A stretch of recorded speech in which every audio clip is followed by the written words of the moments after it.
I've got balls of steel. Hello, everyone, and welcome to the Balls of Steel podcast. I am Onyx, And I am Rumble. and we both have balls Have of balls steel. of steel. Lahu! So, we're going to go back to talking about the Elden Ring base game. Yes.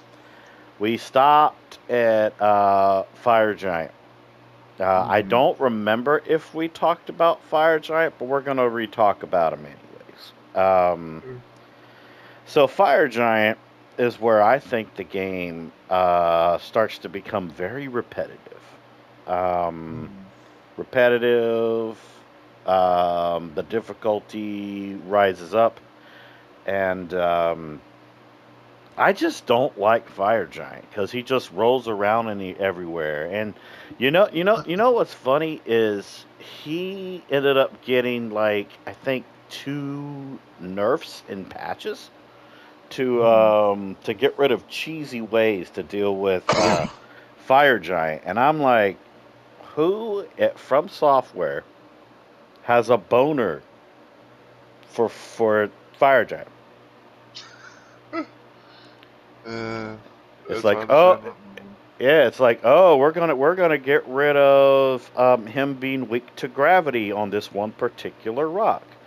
Next, we're going to get rid of a cheese where you can fire like arrows or something at him without even being in the boss room. Like, really, dude? Like, come Shoot. on. Like, explain to me your experiences with Fire Giant. Because now that this is coming out, you've beaten the game, Lord knows how many times, just like I've beaten the game, Lord knows how many times, and you're actually starting to catch up with me a little bit. Um, but please share your thoughts while I drink some of my water. Well, I mean, Fire Giant definitely is annoying. Like, I may not have, like, faced him on day one of being on the game or whatever, but yeah, like, his biggest problem is, like, he likes to roll a lot. Like he's been listening to the Lip Biscuit song and all that, and he just keeps doing that very Rolling, thing. rolling, rolling, rolling. Yeah. Yeah. And another thing that always kind of bothered me in a way is when he does like his random fire attack, when it's like he just like he spews fire out of his stomach, and Oh yeah, sometimes the mouth and the stomach. Yeah, when it does the AOE fire on the ground. Yeah, I know what you're talking about. yeah, like sometimes sometimes if not more, it somehow gets you twice. Yeah, even when you're trying to get up. Yeah, it just yeah, Yeah, and it's it's like stupid. and it's like it's so stupid because it's like you get hit once, you get knocked down, sure, but like as soon as you get up, oh, I get knocked down again, or oh, I get hit with the final blow when I could do fuck all. I get knocked down. I'm just joking. Yeah, Yeah. and the other thing that I've kind of always found annoying, and I know you know what I'm talking about, is when he goes into phase two and you have cooperative buddies. Yeah. So for those that don't know what I'm talking about, I'll Yeah. I'm not going into it. Do So you want me to talk about it? okay, sure, you can talk about it. So when you have cooperative helpers in the fight, like summons and everything, they put Hmm. you so far away from the fire giant and even the person who summoned you, while they are like literally like what a couple meters away from the fire giant, where you're like on the other side Yeah, of like the Narnia, boss as they area. say. Yeah, and yeah, I agree with you there. That's another thing that really got to me. Yeah. Yeah, I mean, and I feel like it's barely it's a rarity type of chance where it's like, oh, I somehow I'm closer as a cooperator than I normally would be, but it's like very Yeah. slim. Yeah. And I'd say though, out of all the builds I've made for Elden Ring, there is a couple that I love because of the interesting effects that have happened when it came to the defeat of Fire Giant. Hmm. Uh, my favorite would have to be when I made my bubble build. and I melted that bastard in the shortest time I've ever fought Fire Giant. Like, Uh, because of the fact that the bubbles are an AOE type of thing as well, when if you aim it the right way, they hit every single part of his body, which is yeah. good. Um, and then I'd say my second build I liked was using my dirk to dagger with my black knife because the because because the range on the black knife is really nice.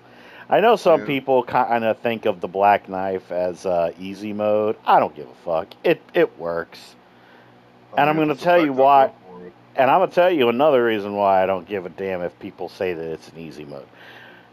Do you really think these bosses are playing by the rules?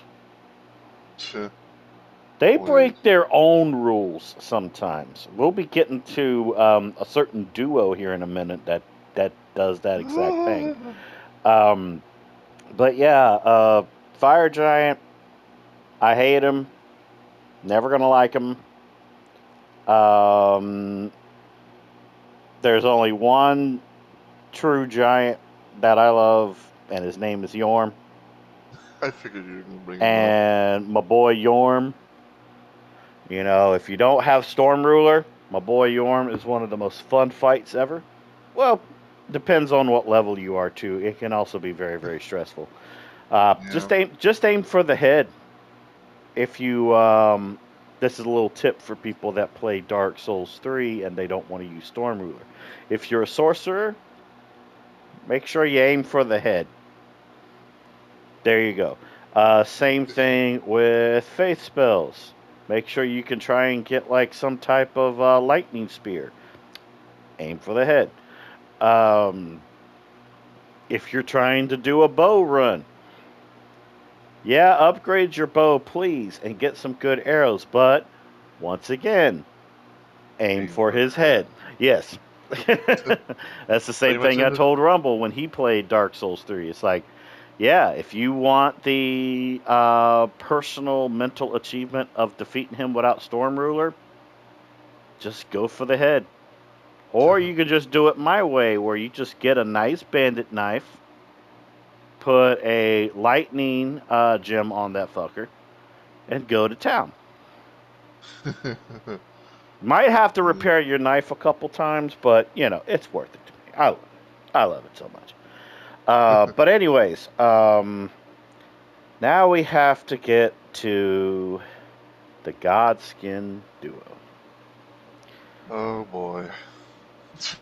So the Godskin duo is another boss type where I think somebody from software has a boner for them because they are in the game in so many different variations. It's not even freaking funny.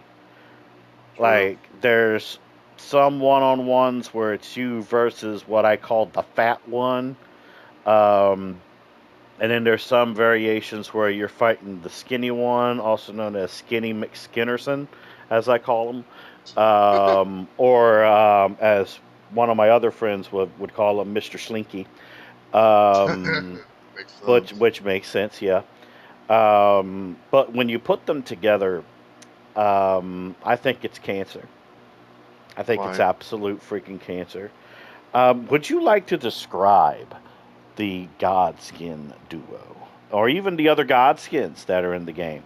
You know, Well, that's what. I think you do. I think you would do it very well because you know the rage that I go Well, I can try. So, yeah, the fat one. So, pretty much, he likes to be able to take advantage of his size, if you will, because for through. one, whenever he tries to do his little like ultimate thing, he will literally again, I don't know if I want to like I hate to bring it up, but like he likes to do the Limp Biscuit thing of just Rolling, rolling his rolling, ass off. rolling, rolling. Yeah. Yeah, like he'll be rolling his ass off, and you never know if he's going to win or if he's going to stop. Mm. And sometimes he will do what one would say is called a booty bump, where it's like he'll jump in the air and he'll just slam his ass on the ground. Mm-hmm. Um, and the skinny one, or McSlinky over here, he likes to pretty much pretend like he's a fucking helicopter or something, or like a plane. Where, cause he likes to use a little like what I think it's like Godskin computer thing where he'll just like put it in front of him and he'll just like spin the bejesus out of it, trying to be like like he's more Yeah, alive. he'll do like an airplane spin thing. Yeah, Yeah. it's Um. trash. Yeah. And both of them are known to have black flame incantations of some kind, but one of them is known to be like a little black flame where if it hits you, it kind of drains a little bit of your health, somewhat similar to what I would say like the black knife. Mhm, correct. And yes, the main ones that you fight, they are together. And if you defeat one, sometimes if you take too long, the one that's still left can summon the other one and all that. And then and as Onyx said, there are like different variations. Like, there's the skinny one that's up in like some windmill type area. Hmm. You can go, take him out. Yeah, Um, he's outside of Lindell and Altus yeah, Plateau. Yeah, yeah, that Windmill place. Village. Yeah, and also around the Volcano Manor area, you Yep. fight the fat one solo, and then there's this one cave in like the snowy field area stuff Oh where. no, not the cave. So the cave has a fucking snail that Yeah, likes to bring so in basically, both of them, but at separate times. so basically Oh, what I happened. dread that fucking cave. I'm sorry, that gave me a trigger right there. I hate that cave. Spirit Caller Yeah, Cave. I can understand. But yeah, so for those that don't know what we're talking about, so there's this cave where the boss are pretty much facing the Godskins one by one, and the final boss is the snail that pretty much brings them alive, more or less, and it's just Hmm. like, ew. So Yeah, it's like I think it starts off with the skinny one, and then I yeah, I believe believe it so. does the fat one, and then you just have to find the fucking snail. And Yeah, I think that snail, man, it's. I hope it becomes some escargot in Perry. Um, Yeah. but yeah, the Godskin duo, not a fan. They wish they were Ornstein the Smo from Dark Souls One. Fuck 'em. Malekith. Oh So god. so let me give my 2 cents here. Hmm. So Malekith, his lore is very good. His look is very cool. Some of his attacks are understandable. But there's one thing he does that triggers both me and Rumble, even when we get randomly summoned to help people. And would you like to say what that is? He a jumpy boy. He likes to flip around like he's a ninja. Yeah, like a giant fucking ninja who's taking like this super shroom or whatever from Mario. Yeah, I and the thing is that because he flips around so much, he uses his destined death that's attached to his sword much Yeah, more spreadfully. yeah. He's able to. Yeah, I hate it. See, I don't mind when he tries to attack on the ground. I don't mind that at all.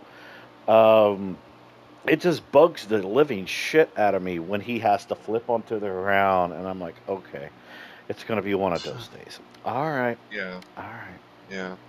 Yeah, like the one thing I've kind of been like, because I've had my fair share. Because for those that don't know, I often have played Elden Ring quite a bit on my downtime, and I'll often like, for example, I have a friend who I made in the game, which is basically my friend Horomancer, Hmm. or as I call her in the game, Horomancer Pay. I Yep. play her a lot. Call with after her a lot and all that. And I've often known to get summoned there quite a bit. And the one thing that I've always kind of learned per se is have some sort of weapon that you can throw. Hmm. Because, like, for example, for me, I like to be able to use okay, I don't know what the fuck they're called off the top of my head, but it's those three claw looking things that you could like, you can act like like Wolverine, but like the other thing is you can like, can just like throw them like knives and all that. The I like using that. the weapon or the actual knives?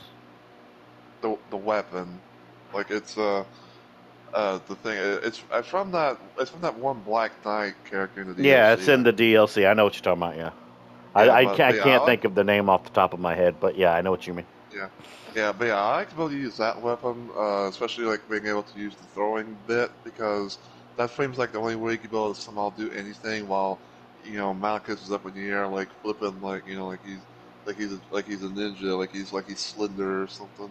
Mm-hmm. So And to the people that are going to possibly say this in the comments, yes, we know about the item that can make you parry Malekith's attacks, but fuck it. Okay? Fuck that item. Fuck how you get that item. And it's not even worth it in my opinion. yeah, I You mean, know, it's like that old I saying just don't goes. like it. Yeah. Yeah, it's like that old saying goes like, ain't nobody got time for that. Ain't nobody got time for that. So I don't remember if we talked about these next two bosses, but I want to bring them up just in case. Sure. Moog, not sewer Moog, Oh, Moog. Moog, Moog. Would you Yes, like the to tell everyone who Moog is and where he's located? I can try. So Moog is in a place that you pretty much have more or less have to find some sort of way to teleport to, and there's Mm, two ways technically to do it. So correct. the first way is doing a little quest line with Vade, White mask aka body. Yeah. aka the Mr. Mainless bitch, ego, whatever. Yeah. Um, and you do his little thing. It's like oh, you find him. They'll give you like a finger thing, and you try to invade, like at least 3 times, whatever, no matter what the results is. Hmm. Do that. Go get some blood from a maiden. Give it to him. He'll like do a little thing with your finger, and he'll give you like a little item soon afterwards. And then you can be able to use said item to teleport to Morgan's Palace, which is basically like in another part of the game, more or less. Mm. And you can be able to and some people sometimes have used that to get there a little bit quicker and not have to use a little like uh, what are those fucking things called? There's like those little round I call them portal gates. yeah, portal. Yeah, we'll call them portal gates. But yeah, like people often might use the seal thing versus the portal gates because you get there a little bit faster. But yeah, basically this boyo is going to be a big giant orc wielding, blood loving heaven kind of boss, And and he's very sick. he has the best physical damage and best poise I have ever seen in a fucking boss that only wears robes. I know, right? Crazy. Like, he does not stagger easily unless you have a weapon that you can use a charge attack on to fucking put him on his knees. It is a Yep. pain. But the main reason why we don't like him is his face too. Yeah, because he likes to be able to like fly around a lot and like and he has this one attack where it's like he'll like just this like blood looking fire Yeah, he'll thing. fly around and he'll throw fire blood onto the arena. Yeah, Yeah, it's absolute trash. yeah, and paper throw two things like it burns you for one, but also like and the more you're in it, the more your blood loss meter Hmm. builds up to where you get blood loss from that shit. Exactly. And also, like, when he goes into the phase two, if you don't have a particular crystal tier equipped, he will do massive damage to you while healing with that damage. And Yep, that is terrible. yep. Um, and of course, we should bring up Melania. Do we have to though? Yes, yes, we do. Sadly. Yeah, well, you lead off first. All right, So I'll take the reins for it. So, Melania is considered to be the hardest base game boss in the Souls franchise. Um, Melania has an ability with her rune where every time she hits you, she gains a little bit of health back. It is trash. Right. Now, I'm going to say this. I don't mind it if it's phase 1. But the fact that she still has it in phase 2 makes her so much harder. Right. She also has the waterfowl dance move, where I'd say 98% of the Souls franchise can actually fully dodge it. It is very, very hard to dodge. I hate that move. It's That's graceful, why. yes, but I hate it. Yep. She There's one move that I'm usually able to dodge, and that is when she does her forward thrust attack. All you have to Yeah. do is just roll to the side. And if you're doing it solo, there is a couple weapons that I would recommend that you have. One of them, of course, is the Blasphemous Blade that you get from the Remembrance of Rykard. Right. It gives you the ability to heal when you use the main ability, and also, because the main ability is also considered fire, she does not like fire. She despises fire. Let's see. Another one would probably be if you're going to be making a sorcerer or sorceress, I would recommend a Staff of Lost build with intelligence and getting Night Shard and Night Comet. Because if you shoot the Night Shard and Night Comet in like a single shot type of movement instead of like, spamming it, she doesn't know how to dodge it. And of course, if you combine that with the Moon of Renala, it's a pretty good combination. And also Yeah. keep in mind when it comes to the Blasphemous Blade, it is mainly a faith weapon. It's the power from its special is scales on faith. Um, and then let's see if you were going to use a summon in particular. Aside from the mimic tier, if you have a build that fits being useful against Melania, I would recommend Black Knife Teach. Because Black Knife Teach, when she is fully upgraded, she is a dodging machine.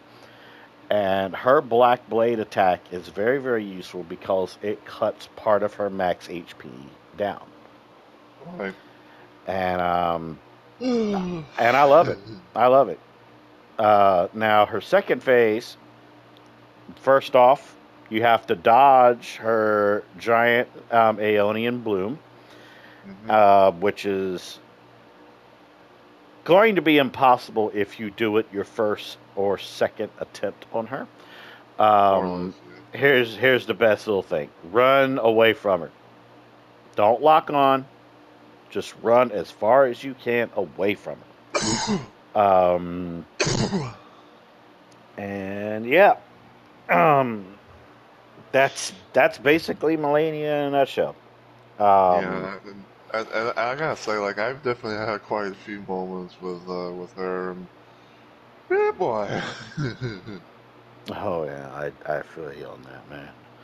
Like if I could be able to just take a random moment. So Of like course. we talked about like Moog and all that. So I'd say like some of my like top moments I would say is like first off is Moog. I know I know you're you're the one talking about when I bring it up. So um so I was playing as a pumpkin build that Mr. Onyx here had provided me to play I know with. what you're gonna talk about. And go ahead and Yeah. do it. So one random day on stream, I somehow managed to get like one of my, if not the best runs I've ever had with him.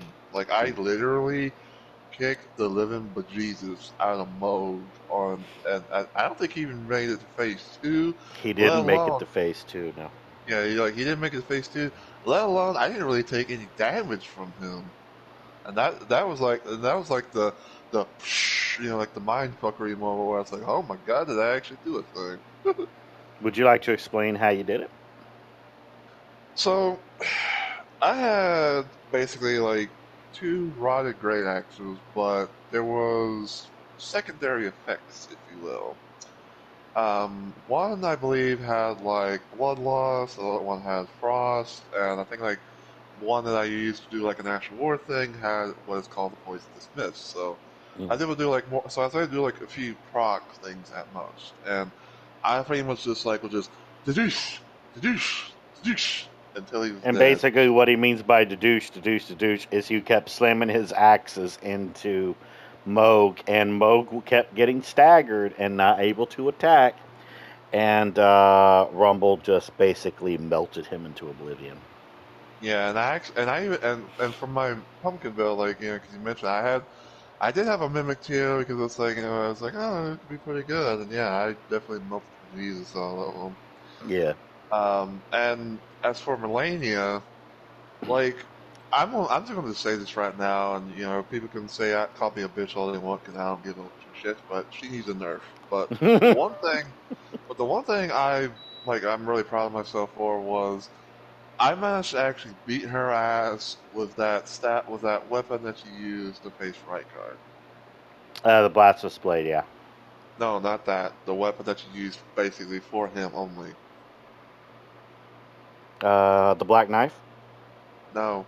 Oh, It the just Serpent Hunter. The Serpent Hunter Yes, blade. Serpent Hunter, Okay. yes. Okay. Yeah, basically I used the Serpent Hunter on my first character that I ever made in the game, not counting the dude because I made a character before the dude, which basically started off as like being a mule character, but then ended up being more. But yes, I basically managed to beat her ass with the Serpent Hunter weapon, and that was quite a moment. Indeed. So now I believe we should segue into around in-game status here. Sure. So after Malekith, we have a quote-unquote fight with Gideon Ofnir, the so-called All-Knowing. So he can either be difficult in terms of like a mosquito, or he can be one of the easiest encounters that you have. And Pretty it all much. depends on what bosses you fought before fighting him. Yep. He's kind of one of those bosses, per se. He's an NPC. Hmm. He's kind of one of those bosses where he has like 99 faith, 99 int, 99 arcane, but like 20 HP. um, but he is very agile. He likes to jump around. He likes to Yep. roll around. He likes to spam his crap.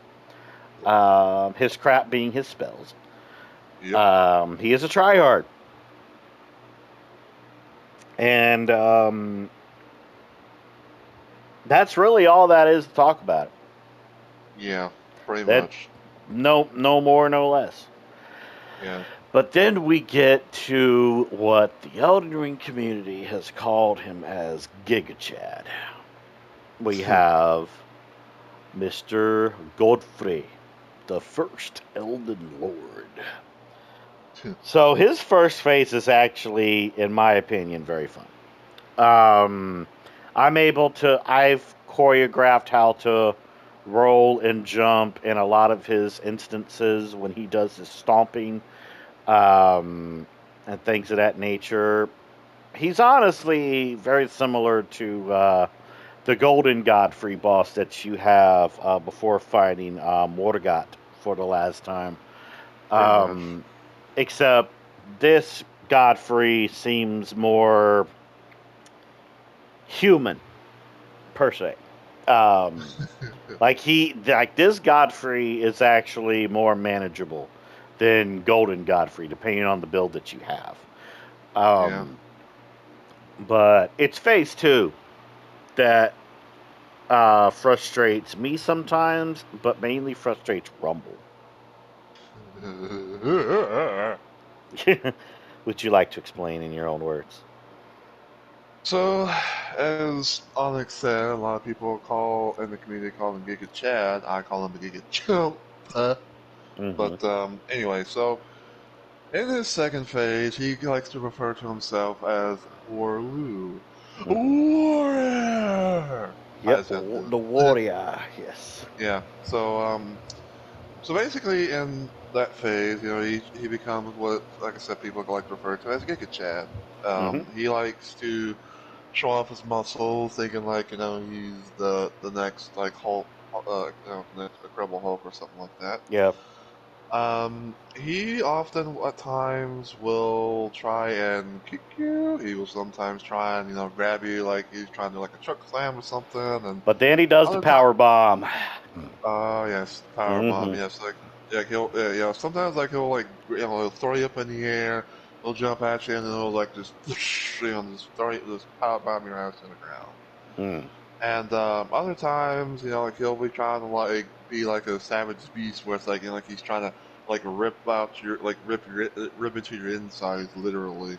Now, the one attack I don't like, though, is when he grabs the ground and, like, most of the arena just gets destroyed in a way, and I have no way of dodging that. Yeah, that's pretty much one of those bullshittery moves. I like to kind of refer to it. Now, in terms of the power bomb one, sometimes I'm able to dodge it, but honestly, I think it's kind of funny. Yeah, like like I'd say like it's sometimes it can be manageable, but sometimes it's like the game kind of, at least in my opinion, kind of fucks you over where it's like, oh, you put them like you put them like right like almost like right in your face, and you can barely even do fuck all at times. Indeed.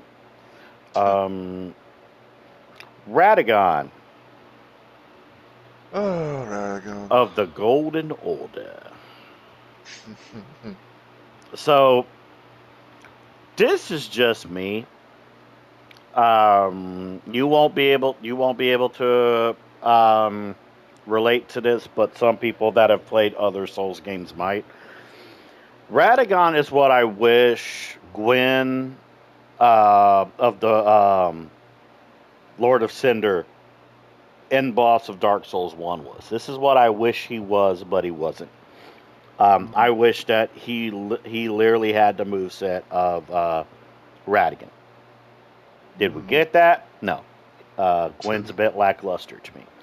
Except for his theme. Gwyn's theme is amazing. But in terms of Radagon, there is two moves that he does that I don't like. One of them is his grab that he does, and he Yes. smashes your head with his hammer. Yep. And the other one is where he goes into the air and he slams his hammer down, and the whole vicinity of where you are is glowing on the ground. And if you're in that glow in any kind of way, it will hurt you. Rumble will probably also bring up the fact that on some occasions he will parry literally anything. He has his moments. Yeah. Do I think he's a fun boss? Yeah, I think he's decent. But it's just those couple attacks. Sometimes it messes with your frame rate, and yeah, don't worry. Sooner or later, we'll talk about another boss that messes with frame rates. We won't be getting into that on this one. We might actually do it for the next one. You never know. You never know. But yeah, do you have any thoughts on Radigan?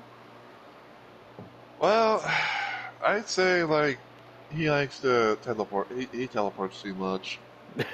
Yeah, he Like I shit you not. Like every single time, like you get some sort of advantage on him, he'll just like teleport away, and then when he teleports back, you take damage and all that. And the one move that I don't like is the triple hammer slam that he does. Okay, yeah. I feel you Yeah, on that. yeah, and because basically it's like most of the time, like you try and like dodge it and everything like that, and it's like literally impossible. I mean, hell, there were even times where I've like tried to like, oh, I'm gonna jump and we'll jump in the air, so I won't get hit to the ground, but somehow like even he does what I call a teach doodle move, where it's like somehow even in the air you're still getting hit, Mm-hmm. Mm. and it's absolute bullshit. It is bullshit. But what else is bullshit is what's coming next, the Elden Beast. Now, me and Rumble, we tend to forget that now you can summon Torrent in this fight, Yeah, which kind of makes this fight a little more comedic now. But we're going to talk about this fight from the perspective of people that didn't have Torrent. So keep this in yeah. mind. Elden Beast is made much more manageable and a little bit easier now that you can summon Torrent. But we're going to put Torrent to the side here, as great of a horsey mule thing that he is. We're going to put him to the side, and we're going Yeah. to talk about our experiences with Elden Beast before the Torrent patch. And I'm going to let you go first.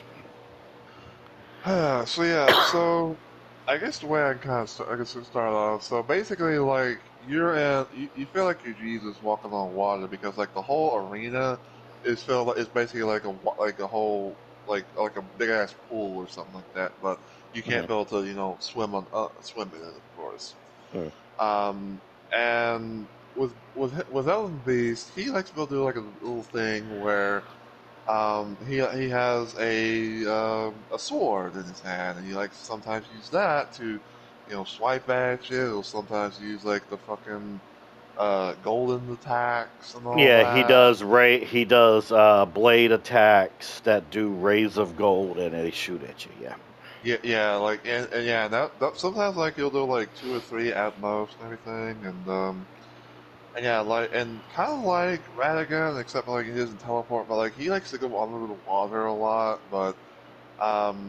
Yeah, it's kind of tedious in a way. It was kind of tedious in a way before like the pre-torrent ability and all that because it's like you have to know where he's going to be and you have to run over there and possibly use up some stamina just to fucking get to him and everything. Mm-hmm. And sometimes he'll do this little move where it's like he'll just go up in the air, just like a little like twirl, and if you have more than one person, whether it be like an actual little person or like a a spirit thing, Spirit summon. Yeah. yeah, yeah, spirit summon. Thank you. Yeah. Yeah, sometimes like you have to really know where he's going to attack because sometimes you think like, he's doing his little golden thing, I'm running, and all of a sudden he's on someone else. Indeed. So yeah. What was the first build that you used to defeat Elden Beast? I have to say, I think it was the dude who I did my first build with.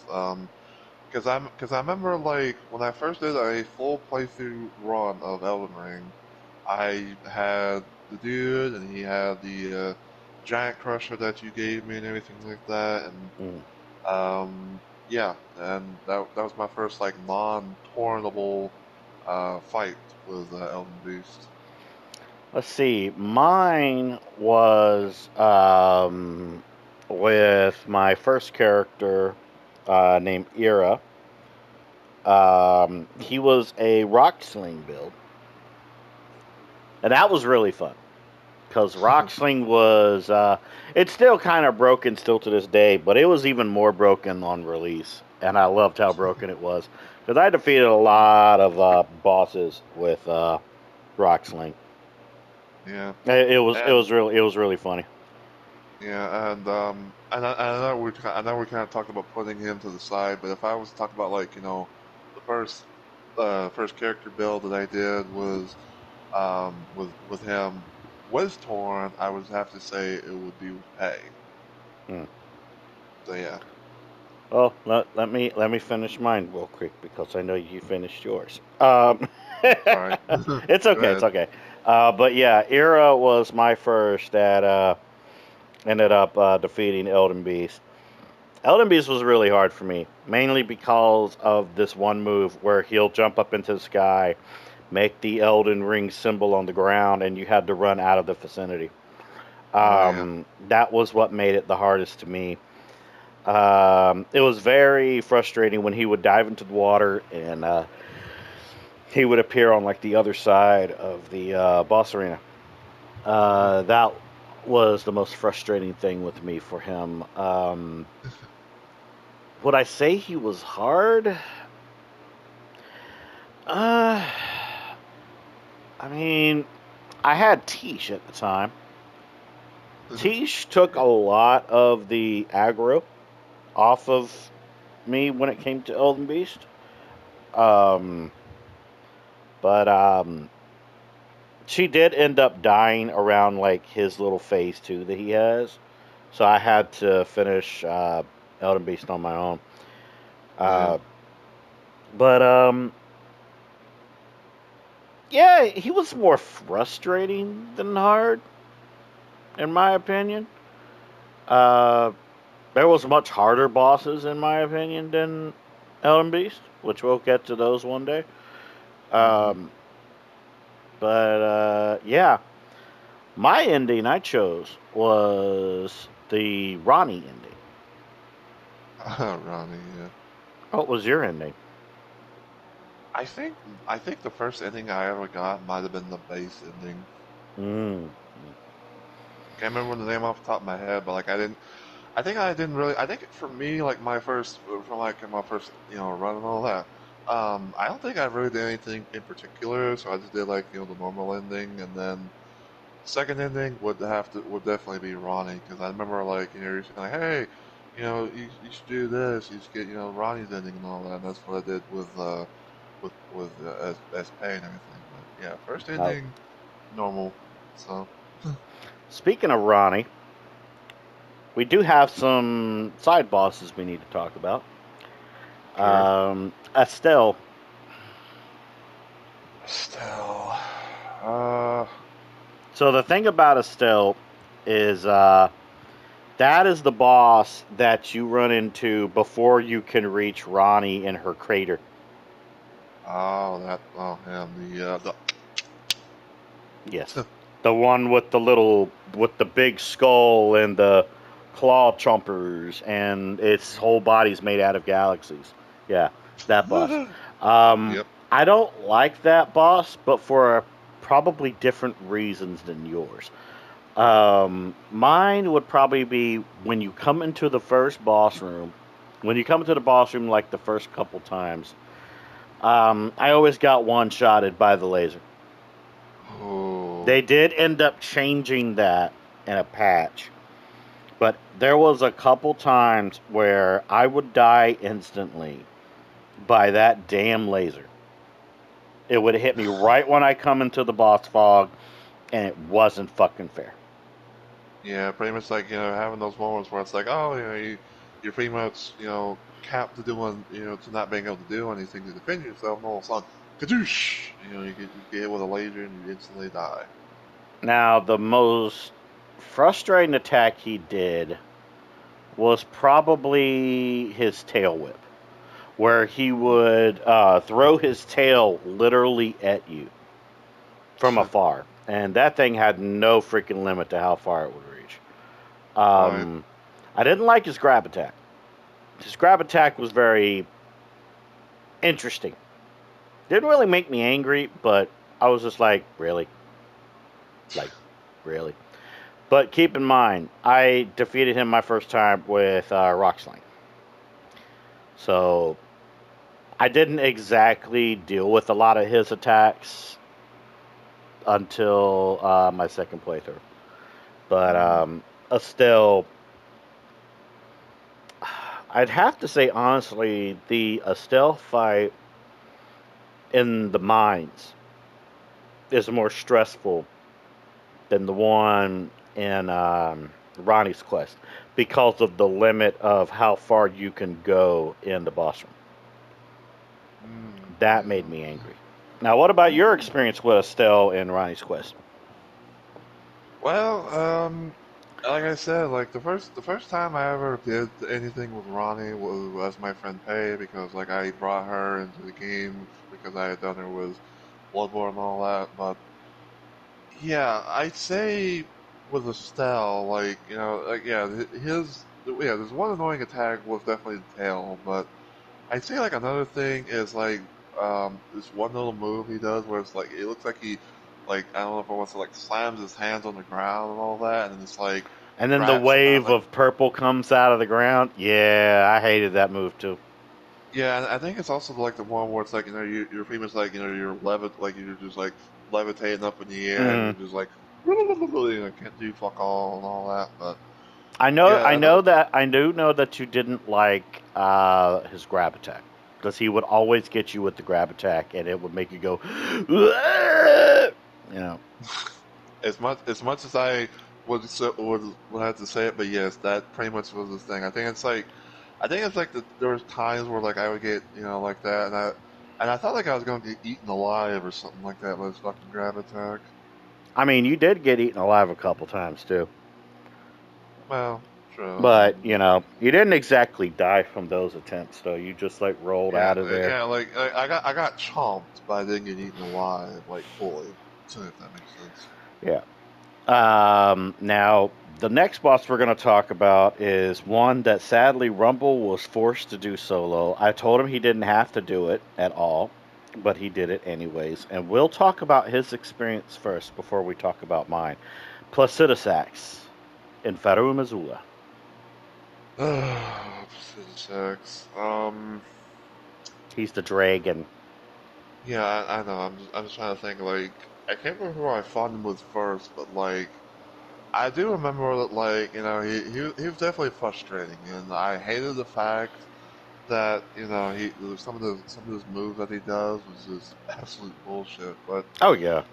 But I gotta randomly bring this up. I know I might be a little bit off track, but it's kind of on the same page, if you will. Hmm. So. I made a Bloodborne character that I often play around with. Sometimes I'll do like a little thing with Onyx and another individual we both know as Chelsea. Hmm. I made Lady Ariana, or I knew you were as going I, to at least I bring up call Ariana. her. Well, I mean, I know you're good. it's I good. You're good. I just knew you were going to bring her up sooner or later. But continue. yeah. So yes, basically, I made Ariana in Elden Ring because it was like my one idea for a Bloodborne character that might have been a little bit different. So I was like, oh, I want to make the doll or whatever, but. I remember one random time. I don't know. I still don't know how to this day I did it, but like I somehow like got into his little boss area without having to do the required quote unquote steps in order to get to that boss. Mm. And like it boggled my fucking mind, but I did manage to end up beating the boss though. Despite with some slight little issues here and there, and yeah, like I'm not the biggest fan of Placiduous Sax, but he's on the kill list. That's all I really care about. Yeah. Was there any situations in your fight with him that you remember off the top of your head pissing you off? um, I don't know if I can't remember for sure because it's been a hot minute, but I think he does like these moves where like he'll try to do like a drive-by attack, and it's like 9 times out of 10, I think like I got hit by that a lot. The one where he disappears and reappears and he tries to hit you with an electrical claw. I know what you mean. Yeah, so pretty much, Yeah, pretty I much. hated that attack too. The other one that I didn't like would probably be his hyper beams that he does, because when you think that you've rolled out of the way, the AoE from the explosion always gets me.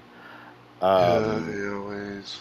and then I'd say the most frustrating thing he does is when you're up close to him and just randomly electricity will appear under you and like around him, and you're just about to get that combo off. You're about to get it off, and then all of a sudden you have to either roll out of the way or attempt to tank it.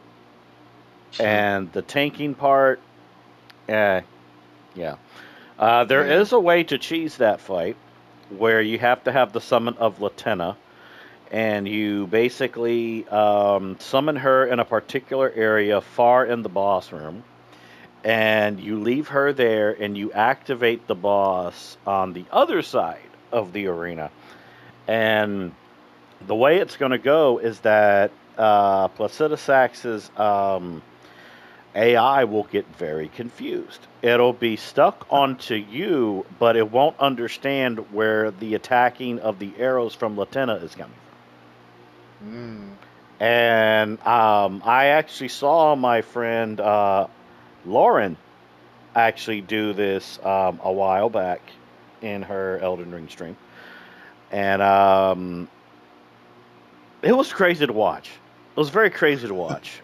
Because it was her first time playing Elden Ring, and we might bring her on here one day as like a special guest, and we'll have her talk about the different situations that she had to deal with her Elden Ring, because it would be awesome to bring in a guest that had a fresh like experience with Elden Ring as their first Souls game, because it was her first Souls game.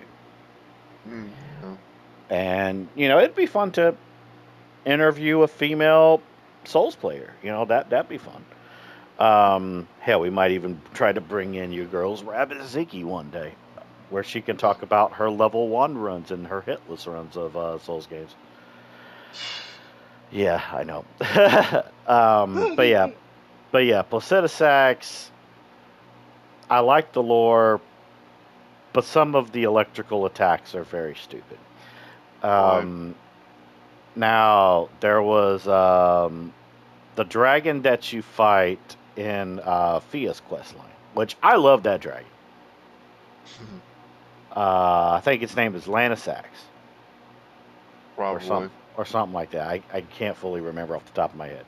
But I love the arena that he's in. Specifically the sky. The sky looks so cool and horrid at the same time. He's a black dragon, which is really, really cool. And I have bragging rights for this fight, because I fought him my first time with Era, with Roxlink, before the nerf. And all I did was aim for that head, and I took no damage from that fight. Nice. And I have every right to brag about that. Do I have a video of it? Yes. I mean, but it's in why not go? But it is in bad quality. But it personal achievement. Fuck yeah. And then let's see. There is a couple honorable mentions I'd like to talk about. My favorite, what's the word I'm looking for? My favorite Catacombs fight. My favorite Catacombs fight is close to the Church of El, or around. Actually, no, it's around where you find patches. It's the Grave Warden Duelist. Oh. He was one of my first Catacomb fights, and he was very fun. I liked fighting him, because for one, I loved his hammers, and back in the original version of Elden Ring, when you would kill him, he would drop his hammer. Now you get a summoning ash, which is stupid. But yeah, do you have a favorite Catacombs fight that you liked? Honestly, not off the top of my head. Like, I've done so many, but like, I'd have to say probably no. Like, I don't really have like a favorite in mind. No. All right. Now, when it comes to this last little part here, we're going to talk about two just random subjects that I just thought about, and just give your opinion on it. So, out of all of the starter classes in Elden Ring, which is the one that you vibe with the most? Like the one that you use the most, and why? See, I don't really know for sure because, like, I feel like I've not experimented with every single one, but um, I guess if I had to choose one, probably. What do I think? It's like the samurai class or something like that because of that because of that one sword that you can be able to get and everything. Oh, the Uchikatana? Yeah, I mean, I guess that's like I guess that's probably like my little thing because like I don't really know exactly like what class I would vibe with per se, but like if I had to choose one for any kind of reason, I'd probably say them because of the Udic which is not too bad of a sword in my opinion. Yeah. And plus, you can get a second one, and you can Hmm. dual wield them, yeah. Um, my favorite starting class. Now, funny enough, my first starting class I chose was the prisoner. And I've never chose the prisoner since then. Not that he's bad or anything. It's just the way that I used to make builds in Elden Ring. I never really had a use to get him unless it was like his awesome headwear. Yeah. Because I think your first, not counting the dude, but when you made Tarnished Guy, that was your second one, I think, right? Well, well, he was the first character overall that I made, but um, I'm just trying to think. So like, yeah, Tarnished Guy. Because here's the thing, not bringing up the mule character that ended up becoming the dude, but No, that was him. what was your first class you chose? I wish I had the answer for it, but I don't honestly remember because like once I made a character, and this is probably just me, but like once I made a character, it's like I just like throw the fucking thing out the back of the window where it's like I don't even remember what class he was, but it's like all I know was like I made a character that was formerly known as Sir Wilmington that Hmm. rebranded to become Tarnished Guy, which is basically Yeah. like my Doom guy in a way. Hmm.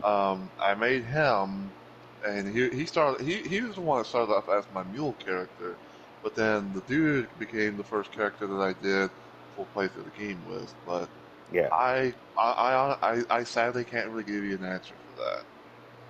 But yeah, my first character I ever chose, my class was prisoner.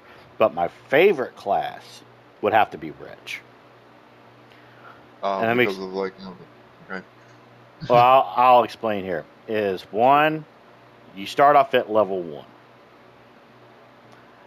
and all your stats are the same. And really, that's kind of the best starting class in my opinion. If you're trying to make like a build based around like at least like one stat, not counting health, of course, but like one stat. So if you were going to do like a full strength build, just level up your strength, level up your health if you want, maybe a little bit of endurance. Go for it. Same with Yeah. Dex, really. Um, Now, of course, if you're going to like make a strength build that has good base stats, then yeah, probably go for like the what's he called, the hero or the warrior? Something like that. Yeah, but uh, but yeah, there's that. All right, next little question. Hmm? Was there a boss that you liked?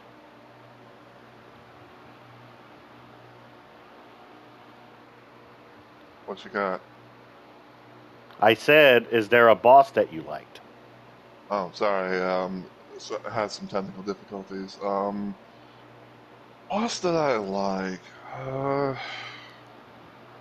I I don't know if I really say that I have a boss that I like. I mean, because it's like they're all kind of like so-so in a way, but I guess like I have to choose one. Hmm. It would probably be I guess it'd probably be like just God, what is the thing?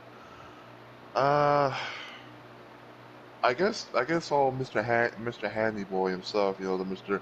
loves gold and puts hands up his, and puts his hand in dragons and whatnot. Oh, Mainly, Godric. yeah. I guess the reason why I say I kind of like him is because to have those moments where it's like, oh, like you see him, like, he's chopping his own hand off, just I don't know, just getting a random satisfaction of just beating the bejesus out of him. Mm. You know. Mine would probably be Renala, and not for the idea that you have. So Well, I'm shit, man. so I make a joke, everybody, about her feet. Now I'm not a foot guy. Okay, I'm not. I do, recognize when, women really do take care of themselves and everything, and I think that's cool. That's respect to them.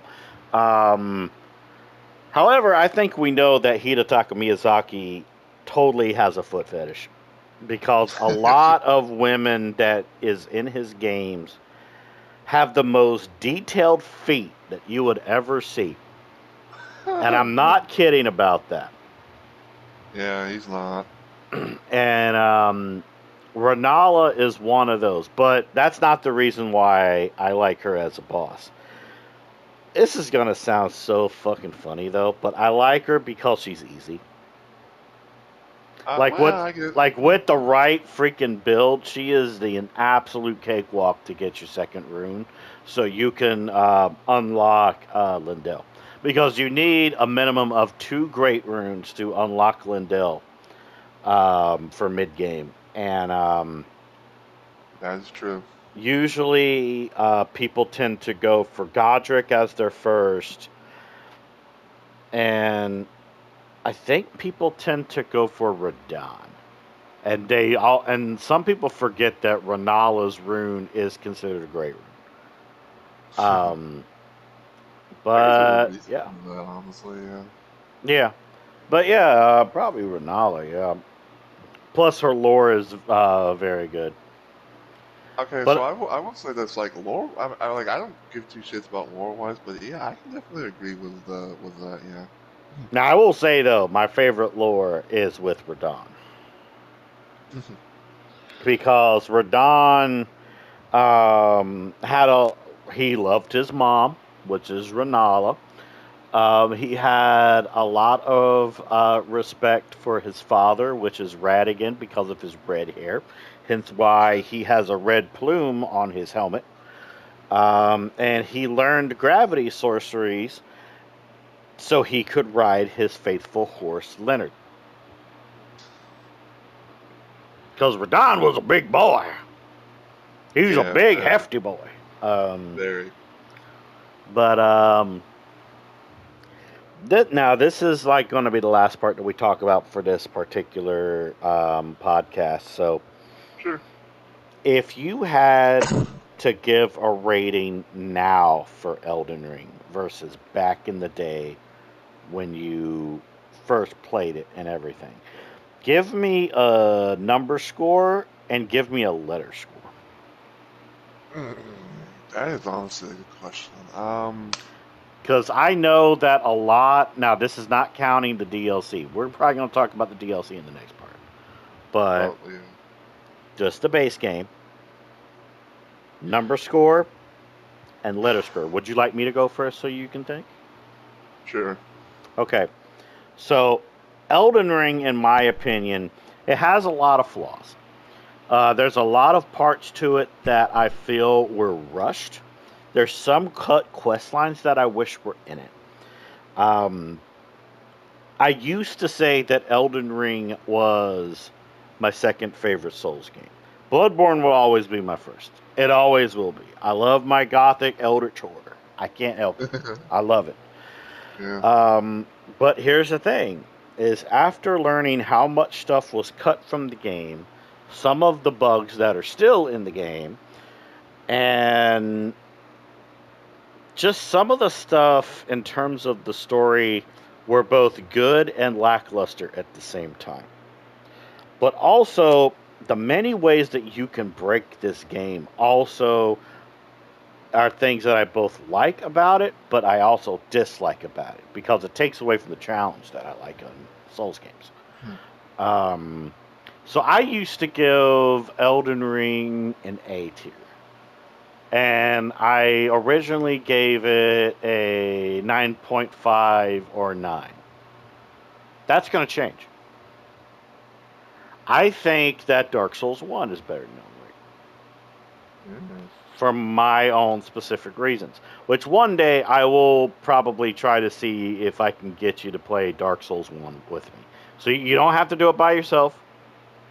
Because I know, because I know the first thing you'd be saying is, "Oh, I want to fight Better Chaos by myself." I feel you, dude. I feel you. Okay, I feel you. And if we ever start Dark Souls, and I end up getting you the game or something, we will play it together, and we will win, and I will help you get the platinum for it, even too. I will help you with it, and that'll be another platinum that you have behind your belt. I give you my word, you will platinum it. Now, my letter score used to be A. I'm putting it at a high B because of the stuff that I listed. Now, don't worry. When we talk about the DLC, I will be ranting about that. I'm not going to spoil what I'm going to say about that. But in terms of the letter score, I'm going to drop it to 8.5. 8.5 with a high B score. I think that's doable for me. Okay. Your turn. So, thinking about it and everything like that, like, I mean, I honestly would have to sort of agree as well. It's like it's not too bad, but like there are some like questionable things per se, and stuff like that. It's like sometimes it's like like it has its flaws, but yeah, like there are some moments that just make it kind of like makes you a little bit head scratchy, and sometimes like the random shit that you just make you go like why why would you do that like the sometimes situation of like say like co-op wants to be a little bit of an ass sometimes you'll have moments where you load to a game and you'll be dropped in like fucking null space or something. Mm-hmm. Because And you've had a couple of those moments, yeah. oh yeah, I remember yeah, I definitely have. The one thing I'll never understand is sometimes is you talk about like the cut content, like, and I know this may sound a little bit weird, but I will never understand why they they did the thing with the Deathbed Smalls panties. Yeah. So Fia was so to the people wondering, Fia the deathbed companion was supposed to have a piece of clothing that she would end up dropping called the deathbed smalls, and they were a pair of underwear, a Hmm. thong even. Yes. Yeah, and I know we don't. I know we're going to talk about the DLC in one part, but I have to mention this stuff, okay? And hear me All out. right. As long as it's not spoilery. There's basically a clothing that is literally much more than that compared to the fucking Deathbed Smalls. It's like they have that in the game, but they won't allow you to have the Deathbed Smalls panties. Like Oh, what the fuck? I know what you're talking about. Yeah, we'll probably get into that maybe on the DLC one, but Mm-hmm. we'll just kind of put that as like a little teaser for now. Even though gold mask stuff is kind of revealing too. Oh yeah, I mean for sure, especially Yeah. at the fucking top of all things. Oh yeah, I love putting down a woman, and you can see like the little cleavage and stuff. I got that on one Mhm. of my characters. Yeah. Yeah. but yeah, but yeah, let's wrap it up a little bit here. So letter grade, number grade. Letter grade would definitely be a B. Like it's as if it put like a nice solid like solid high B tier. Hmm. Great number grade wise thing. I'd say around like 8.5 as well, because like there are like it's good, but there are some things that they should do, like like have some implementation, some nerfs, and all that. But other than that, solid little game. I play a lot on my downtime, and all that. So yeah, And the final question, is Bloodborne still S tier? for show. Oh yeah. Oh yeah. So Rumble, would you like to set us off into the void and everything and tell the people at home listening to us thank you for watching? Sure.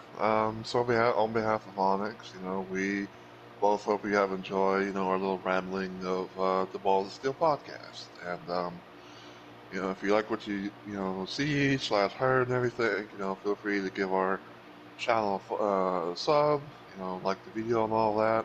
And also feel free to check us out on our individual stuff, because we have our own YouTube and Twitch as well. Hmm. and everything. And until we see y'all on the next video, live stream, or even podcast, we hope you all have a good day, week, night, and all that good stuff. And please take care of yourselves.